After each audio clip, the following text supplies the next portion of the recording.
Hey, welcome to the very first episode of Psychology for Yogis with Livia, because yogis need shrinks too.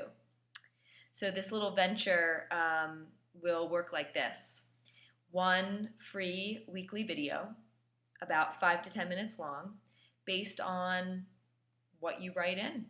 So, you can write to me at lgsyoga@gmail.com your questions, your comments, your concerns, your ideas about yoga and psychology and how they pertain to each other, and anything related to theory, practice, things like that. And it's my pleasure to answer them and have it out there. So, the very first question to start us off comes from someone who helped me actually develop this idea of this weekly video. And he asks about what we call dual relationships. He mentioned that he notices in the yoga world that there's a lot of dual relationships happening.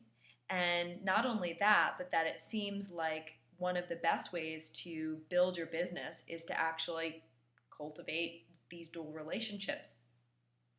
And what does that mean in terms of like psychology and what's like, is that a good thing to do? Like, is that okay? Like, the relationship then gets really complex, and like, how do you kind of work that out? So here's my rant. Are you ready? Okay, so dual relationships in the psych world, big no-no. Big no-no. It happens. Sometimes dual relationships happen. Like you can't avoid it, or they happen sort of by mistake, and then they have to be remedied. But in general, we try to avoid them, and they're not considered best practice. So a dual relationship is when one relationship has multiple roles. So there's various relationships happening within just the one between, let's say, two people. It would be like your client being also your yoga student. If you had a student who came to your yoga class and came to see you privately as their psychotherapist, that would be a dual relationship. Now, I bet that happens. And I actually know some people where that happens. And because yoga is not psychotherapy, but it is therapeutic, it's a different role. So I know that there are some people that set this up so that the client is very clear that they're not doing psychotherapy in the yoga class, and that they won't be addressed as a client in that context. Part of this is really for the confidentiality, the safety of the client. Dual relationships aren't really best practice in psychotherapy because it's sort of sets up the client to not really have as optimal as experience as possible, in the sense that there could be issues around like, is what they're sharing confidential, and are they really able to share fully, knowing that there's another relationship happening there as well. So in the yoga world, dual relationships happen all the time. And in fact, the person that wrote in about this topic, it is true. One of the best ways to build your business probably is to have dual relationships. Students want to know that you care for them, even outside the yoga room, and that we show our care and concern and compassion like all the time, that it's not like it's an on-off switch, you know? So dual relationships happen all the time, and they do help us grow our business, because also I think students want us to be real. Maybe there are students, when they find out that you're not vegan and you listen to really loud music and sometimes you don't meditate every day and you use four-letter words, like maybe that abolishes their idea of what a yoga teacher would be. So I'm sorry. I apologize, but I say curse words and sometimes I yell, and, you know, it's a practice for me too. I have to go to class too. Like, it's not like I wake up in the morning like being all put together. Anyway, so there's a way in which like our authenticity, our realness, our struggles that can really, that self-disclosure can really benefit our yoga students. Now, not to say self-disclosure doesn't benefit a client in the context of psychotherapy. It can, but it is only very judiciously used, because so much of psychotherapy is like turning it back on the client, turning it back on the client, turning it back on the client. Yoga is a little more of a dialogue. Anyway, so a dual relationship in yoga is like, okay, you have, your classroom full of students and you've cultivated a friendship with some of them, and maybe you see some of them socially, like at your birthday party, or you go out to dinner with them, or you talk to them on the phone, or whatever it is.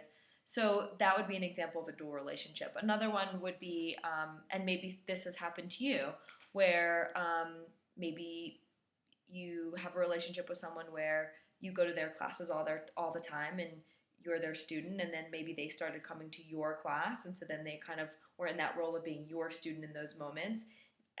Maybe there was also like some kind of like mentorship role that was happening, or advice giving role that was happening, but also then like a friendship that was happening. I think this is fairly common. So did that relationship really help you, serve you, grow you, heal you, or did it crash and burn? Like, what happened? These are the questions you should ask yourself around dual relationships. So in the psych world, in the yoga world, here's my little spiel, basically, is that dual relationships happen. They're unavoidable. They can actually be very beneficial. However, ask yourself the tough questions of, is this relationship benefiting me? Is this relationship benefiting the other person? What's the power differential that's shifting, and what's happening with that? How does it feel to be in power or not in power? How does it feel to maybe be perceived only in the role of the student when I also want to be this person's friend? Or just ask yourself tough questions about like how you're feeling, and if this relationship is serving you or not serving you. Maybe you have a pattern of creating really complex relationship dynamics, and maybe it would be really good for you to be like super clear in your relationships, where it's like one role, each relationship one role. Maybe not. Maybe some of your learning and growth and development is around learning that people are human beings, and that they move fluidly in and out of various roles at different times in your life, and that you can welcome all parts of them into your life. Maybe that would be really good for you. It just depends on you. And it depends on if you're willing to ask yourself these tough questions. The other thing is that and as you'll come to find as you watch these, I'm a little bit like, I don't like things to be under the guise of something else. So if it's a dual relationship, just say it's a dual relationship. Don't pretend it ain't. Like, if you have a friend that comes to your yoga class, just be like, I have this friend, and they also come to my yoga class. Like, in this moment, they're my friend. In this moment, they're my yoga student, and we have a dual relationship happening. I have tons of friends like that. Tons of friends who have been my friends for years, and then they start doing yoga, or maybe we met as fellow yoga goers, and they come to my class. So frankly, when those people come to my class, I'm not their friend. I'm their yoga teacher. They're paying me money to teach them yoga. They're not paying me money to be their friend. So for that 75 minutes, that 90 minutes, I just teach yoga. I treat them like any other student. I treat them with love, with care, with concern, but I don't want to know all the details of their date from last night. However, when the class is fiend and over, and that one role is finished, and maybe we go out for tea or for lunch afterwards and we're friends, please tell me about the date from last night. I want to know. I'm your friend. So there's just a way that I keep it clear, in the sense it's like, I understand that this role is happening now, and then like this role is happening now, So that's how I keep it clear for myself. The other way that I do this too is like, I have people who I have both a teacher-student relationship and a friend relationship, where I go to their classes or I go to their workshops, and I love that And when I go to their class or their workshop, I don't need them to be my friend. I just need them to be my yoga teacher. I just want to go and absorb everything that I can as a student and have them be my teacher. And I'm paying them good money to do that. Like, I'm putting them in the position of power and privilege as the teacher because I want to learn.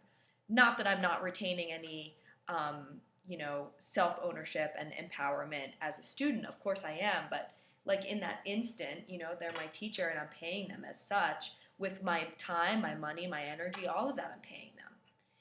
But then let's say like we're talking on the phone or we're emailing back and forth that has nothing to do with yoga, or we're going out to lunch and talking about like, I don't know, jeans and whatever, I don't know, make it up, then they're my friend. And like, we're talking friend, and that's what I'm doing with them in that moment.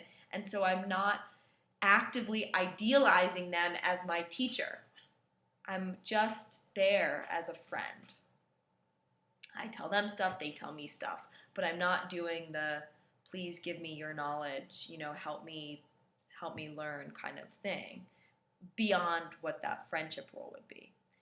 So I hope that answers a little bit about this question of dual relationships. And it's not easy. It gets messy, it gets sticky, and you just have to be honest with yourself. One of the best ways is just call a spade. It's like you have dual relationships. One thing I also did want to mention, which I think always has been sort of soothing to me around this topic, is this, which is back in the olden days of yore where everything was peaceful and better and we sat around in circles and talked about our feelings, and no. The idea is like back in the day when we were like tribes and shit, everybody was together. We had a really high capacity for deference where we would like, defer to various people based on their skills. And like the whole tribe was together and the tribe was a unit and the tribe was familial and friendly, and people had different skill sets. And so we would defer to the person with the specific skill set based on the needs of the individual and the group. Frankly, we don't really live in that kind of society anymore. Pockets of us do, but it's not like the vast majority of how we live. We live in a very linear and hierarchical society where we're supposed to have clear boundaries and everything's supposed to be in its proper compartmentalized place. And frankly, it's not always going to be like that. I've been in communities where it is a very tribal and community feel, and there is deference. And there have been situations where for 1 hour I've been someone's therapist, but in the vast majority of my life, we're peers. That has happened to me before. Am I gonna like slap myself on the wrist? Like, no, it happens. Sometimes it's unavoidable. And it's like, okay, how are we gonna rise up as really good, gracious human beings and be there for each other? So part of the issue of dual relationship is its context, which is that we want everything to be like, we want everything to be so emotionally sanitary right now. So part of the concept of the dual relationship being a no-no is this like constant need for things being emotionally sanitary. And yoga, frankly, doesn't really work like that. There's a lot less like need for that. And it is rife with difficulty because when things aren't that sanitary, sometimes you get sick. So it is what it is, and we do the best we can. So don't beat yourself up about the dual relationships that you have if you're a yoga teacher, and ask yourself these tough questions. If you're a therapist and you're having dual relationships, I highly advise you to consider your best practice, but that's not really my business right now. That was my cat, by the way. So anyway, that's it for now. A little longer for this very first go round. If you have questions, comments, concerns, interests that you want to have addressed in these free weekly videos, I'd really love it if you would write in to lgsyoga@gmail.com, and it's my absolute pleasure to pick a topic once a week and riff on it and share it with you.